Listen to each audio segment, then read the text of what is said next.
Aux yeux du monde occidental, cette structure peut sembler archaïque et précaire. Elle correspond pourtant à l'enracinement du peuple éthiopien.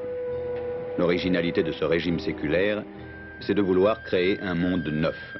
Addis Abeba, ville récente fondée sous Ménélik II, veut devenir une ville moderne. Les Éthiopiens sont très pieux, souvent jusqu'à l'extrême dévotion. La vie religieuse joue ici un rôle de premier plan. L'Église, longtemps rattachée au patriarcat copte d'Alexandrie, a maintenant son propre patriarche. Intimement liée à la monarchie, la hiérarchie religieuse occupe une place privilégiée.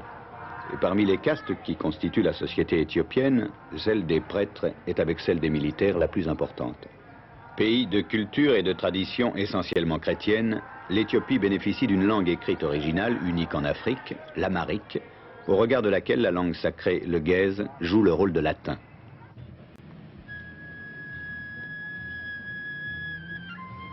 Voilà donc cette vie traditionnelle qui doit s'adapter au monde nouveau, qui doit vivre dans le décor que le XXe siècle plante dans tous les pays neufs, qui doit apprendre cet espéranto architectural et culturel qui accourt dans toutes les capitales du monde.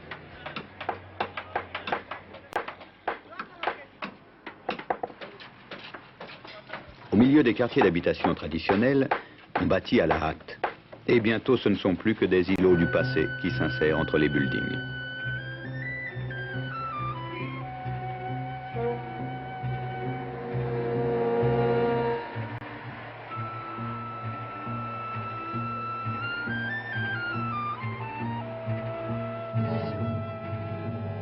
Pour mieux comprendre l'Éthiopie, c'est à M. Petrides, historien, que nous avons demandé d'en tracer le portrait.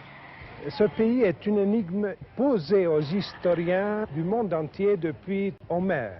Voilà un pays qui est en Afrique et qui pourtant n'a rien d'africain ou presque rien d'africain.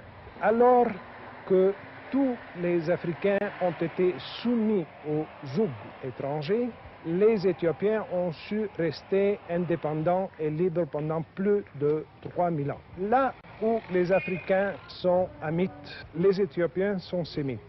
Là encore où les Africains sont animistes ou musulmans, les Éthiopiens sont chrétiens.